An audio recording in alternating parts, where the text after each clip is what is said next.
Hello everyone, we are Juan Esteban Chavez, Gabriela Mora, María José Balbuena, and me, Laura Gomez. And today we are presenting non-sequential international model. In this case, we are connecting this text and this paper with Leica, a Colombian company.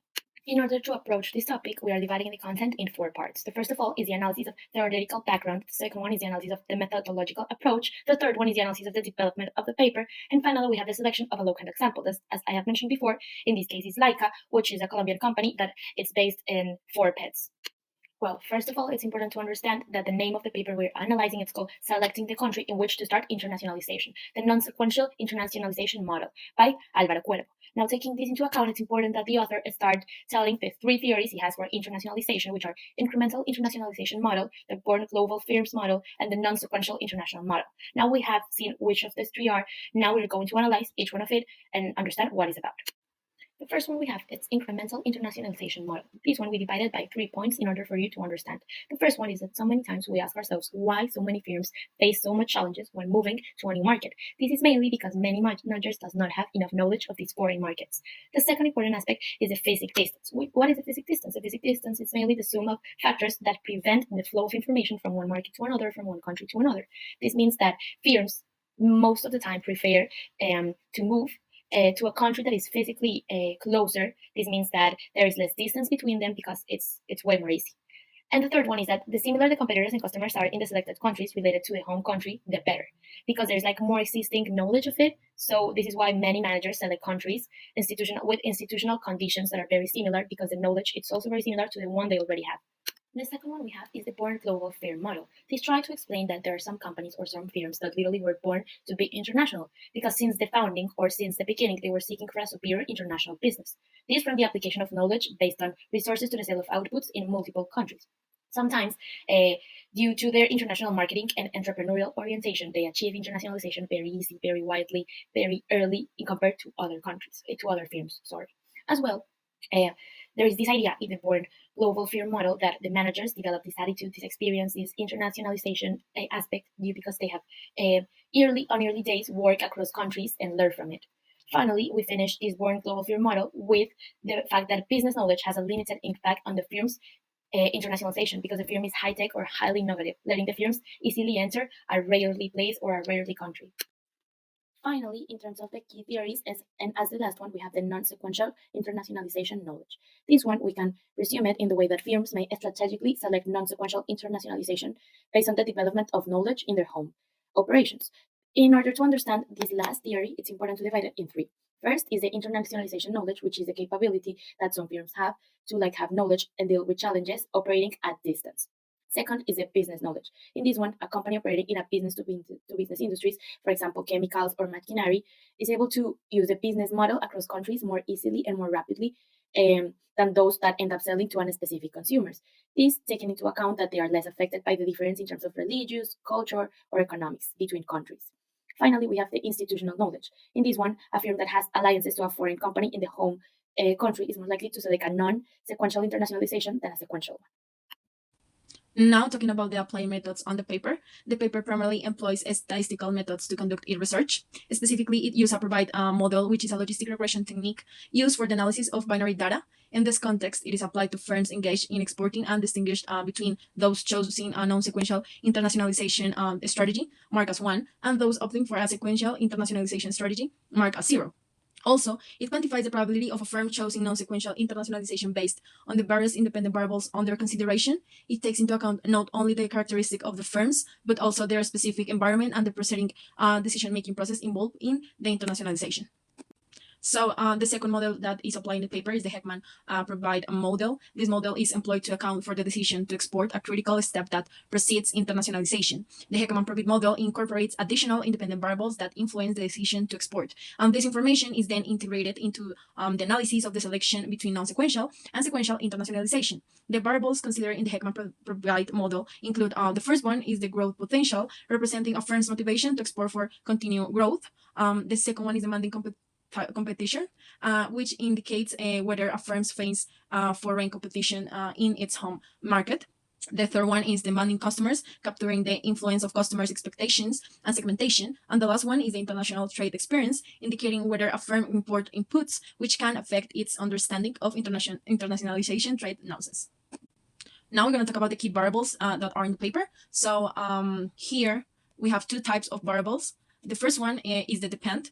These are the one being sought to be explained or predict based on the independent variables, and it is crucial for understanding how companies make decisions about their internationalization strategy. Here, the central depend variable in the study is a non-sequential internationalization. This means that it focuses on understanding why certain firms choose a non-sequential internationalization strategy, which involves expanding to foreign markets without following a step-by-step geographically approximate progression. So then, talking about the independent, they are used to analyze how they influence a company's decision to adopt a non-sequential internationalization strategy instead of a sequential strategy. In the paper, take into account 10 independent variables. So the first one is the multiple domestic operations. This variable is measured by the number of subsidiaries of firms has in its home country, indicating the extent of their local operations. The second one is business to business industry. It is a binary indicator taking the value of 1 if the firm operates in specific industries and 0 if it operates in industries producing goods for final customers. The other one is alliance with foreign firms. This variable is measured using a binary indicator that takes the value of 1 if a foreign company holds more than 10% equity participation in the firms, signifying a strong alliance. The other one is the CEO's low education. This is a binary indicator taking the value of 1 if the CEO has only primary education. The other one is CEO's external work experience, another binary variable taking the value of 1 if the CEO has previously worked in another company. Other is firm's innovativeness. This is a measure by the percentage of sales derived from products introduced in the last 5 years, indicating a company's innovation orientation. The other one is use of information technology. It pertains to whether the firm has internet access in its facilities, represent as a binary indicator. Other is recent internationalization, so a binary indicator taking the value of 1 if the firm commenced exporting in the 1990, a period associated with increased globalization in the region. Other is located in the economy center, so this variable is measured through a binary indicator taking the value of 1 if the firm is situated in the primary industrial region of the country. And the last one is size, so firm size in measure of the logarithm of sales in thousand of dirhams. Okay, in this part we're gonna focus like in the development of the paper, the finding and the research. But first I wanna give like a context about all the Middle East and why this region is very important in the paper and in the research. Basically we have like three main points in the market and for doing like a penetration in this part of the world, that is the market knowledge. Basically it's knowledge of the domestic market and how it's operate. It's very important if you're going to a new country to understand their market, their culture, their people, their language, all the like the consumer behavior. Also the network and knowledge, basically it's knowledge of the domestic network of relationships and how to use it. And since middle it's is very strong like with some culture things, we have like to adapt to that and how to start like relations between the two parts. And technological knowledge of the technological use in the domestic market. Right now the Middle East is one of like the poorest economies. They are like growing very fast, so that's why the technology it's an important part for us to understand the market and to help us to penetrate also. um, in the paper and in all like the investigation, we have like two main points with the Middle East. The first one is open quotations. The Middle East is an important region to study because it is understudied and analyzed to help to separate the influence of market attractiveness from the impact of the physics distance in the selection of the country in which to start internationalization. That's one of the main points. And the second one is why Middle East is a very interesting like region to study with the internationalization of firms because it was falling behind in the global integration recently, unlike other regions that have become tight linking with the rest of the world through global production chains in the manufacturing, technology, and services. As you can see, Middle East is going ahead from other like um like from the rest of the company because they have like the three main points that it's manufacturing, technology, and services. They know how to do it and how to do it like efficiently. In this part, we want to focus in the important findings we have in the paper and mainly with the Middle East market. First one, we have like three main points to discuss and why we're going like to combine this like negative points of the paper with a good option for the Middle East with the e-commerce. First one, the government in the Middle East adopt an state-led imports institution model of the development that enabled like their countries to grow and develop socially from the 60s to the 80s. Basically, this means like the government starts like to put a lot of laws for like business, and it starts like to put like way behind like all the countries like to start like growing up, and the oil prices drop and the state sector costs and inefficiency emerge. That's give you like like an open door to the new firms that have like extended to the world nowadays to give like and to invest like capital and stocks in the Middle East. That's happened like in the middle of the 20th century. And in the last one is we have to analyze a sample of the firms from the Middle East to separate like the influence of the market attractiveness from the impact to the physical distance in the selection of the country in which to start the internationalization. As you know, like the Middle East is a very powerful like part of the world, talking about business and focusing also like in geographic. And that's why in the infographic you can see like all the million of dollars that the e-commerce slash Shopify move like around the world. And we believe the Middle East is a very powerful like mm, region for entering with this kind of business or this kind of models like Leica, because as you can see, the United Arab Emirates give almost $2 million in the last 3 years for the e-commerce. That is a huge amount, like in sales, and consider it's like a kind of new country. So we see like a lot of opportunity in that part. To conclude, we can give three main points of the paper. The first one is the study finds that firms that have a higher degree of multinationality face more demanding customers and have more international trade experience, are more likely to choose non-sequential internationalization. This means if it's the first time of a company going like abroad, going into an internationalization process, this model it's gonna work for them because it's going to help them to understand all the culture and to understand the country they are trying to penetrate. Using this model like can give them like an advantage with the competence because they're gonna see like all the points and all the key points and the important things they have to do before they start like to going abroad and trying like new plans for start like that opening of the market. The second one is that we can find in the paper that the decision to export is positively related to growth potentials, facing demanding competition and facing demanding customers, and giving other international trade experience.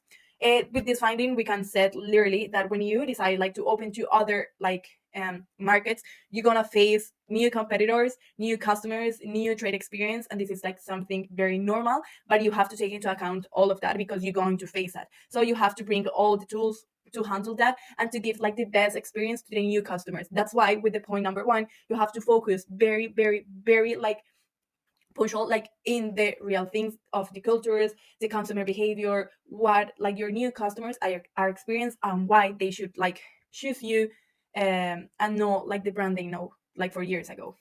And with the last one, we basically have um, the non-sequential international model proposed in the paper contributes to the field to suggest and in like the categorization of entry model of types and the length of frameworks, like for entry model decisions making.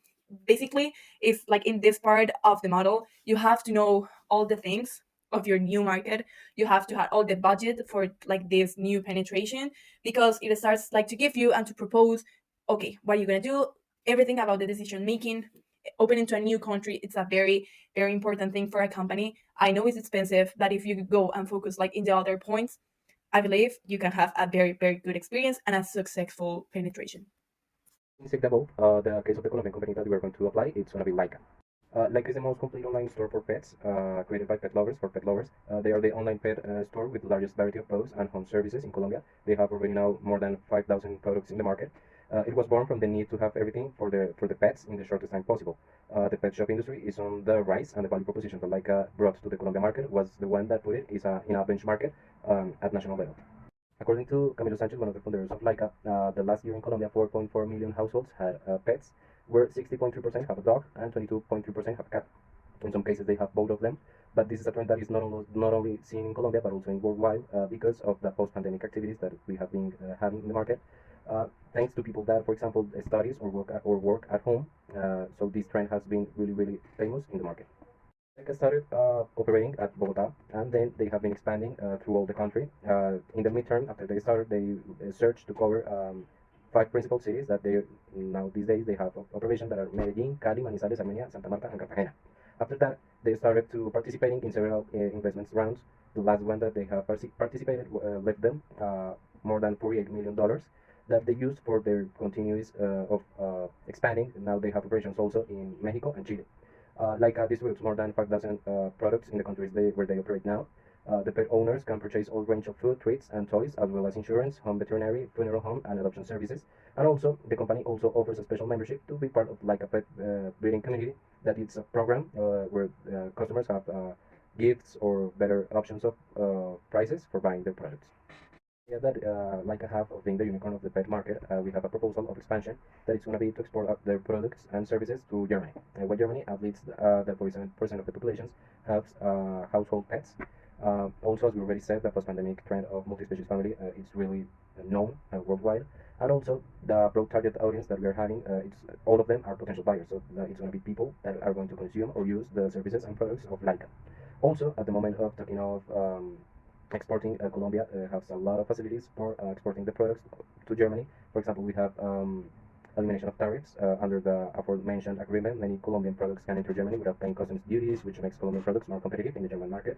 Also, trade promotion. Pro-Colombia, the government agency in charge of promoting tourism, foreign investment, and non-mining energy exports in Colombia, carries out trade promotions activities in Germany to help Colombian companies find partners and clients in the German market. And also, Colombia has an agreement between Colombia and the European Union, where Colombia is a beneficiary of the association agreement between Central America, Colombia, Ecuador, Peru, and the European Union. This agreement facilitates trade and promotes cooperation between Colombia and European countries, including Germany.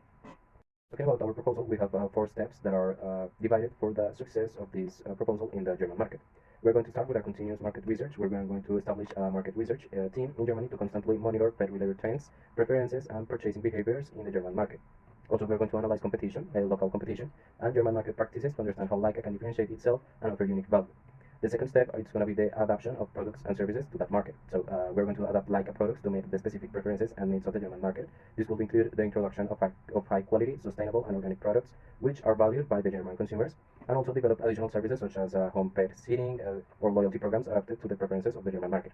The third step is the flexible strategic alliances. We're going to search and establish alliances with local companies in Germany, such as pet stores, veterinarians, and pet care services to expand Leica's presence in the German market, and also explore partnerships with charities or animal advocacy groups in Germany to enhance Leica's brand image and demonstrate its commitment to animal welfare. The fourth step is going to be the simultaneous launch. That is I think the most important in the proposal. That is going to be launch Leica products in multiple German cities simultaneously to create a significant impact in the market, and also implement specific marketing strategies for each city, taking into account cultural differences and local purchasing preferences. All of this is going to be monitoring, and we are going to learn or implement, for example, tracking systems to analyze sales, customer feedback, and other relevant data in real time, and also learn from experience in the German market and quickly adjust strategies and product based on market responses and emerging trends.